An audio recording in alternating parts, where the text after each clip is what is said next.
In this issue, the history of the steak, types of steaks, as well as a little about cooking.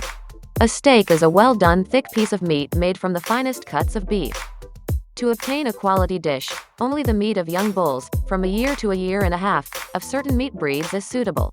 Of great importance is the method of fattening animals.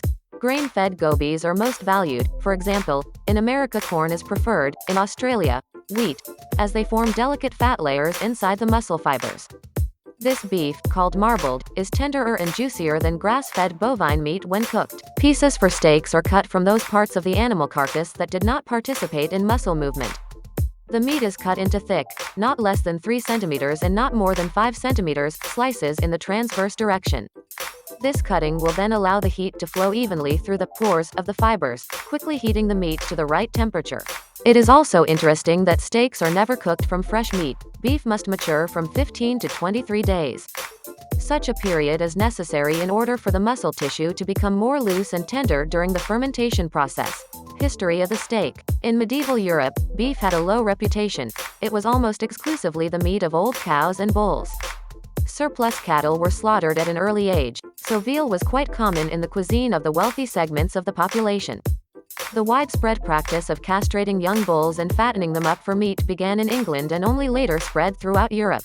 In Britain, the steak was recognized only in the 15th century. In 1460 its description appeared in a recipe book, and 3 centuries later, the technology of cooking a piece of meat fried over an open fire became known on the mainland. The origin of the modern meat industry in America is considered to be the moment when Columbus brought longhorn cattle to the New World across the Atlantic. There is an opinion that classic steaks are a purely American national dish and, perhaps, the only valuable contribution of the United States to world cuisine. It is no coincidence that a real cult of steaks was created here, which became part of the national culture. And today this country is one of the leading exporters of beef. In the U.S., beef production is controlled by the government. There are very high criteria for selecting meat for steaks, strict gradations and strict norms for fattening, slaughter and veterinary control of livestock. In addition to the U.S., the main beef producers are Australia and Argentina. What are the types of steaks? Classic beef steaks are an expensive dish, since the meat for them is taken from the best parts of the carcass of bulls, which were not used by the animal when moving. About 7 to 10% of the entire animal carcass is suitable for their preparation. Modern cuisine distinguishes the following types of classic steaks, the name of which depends on which part of the carcass the meat was cut from.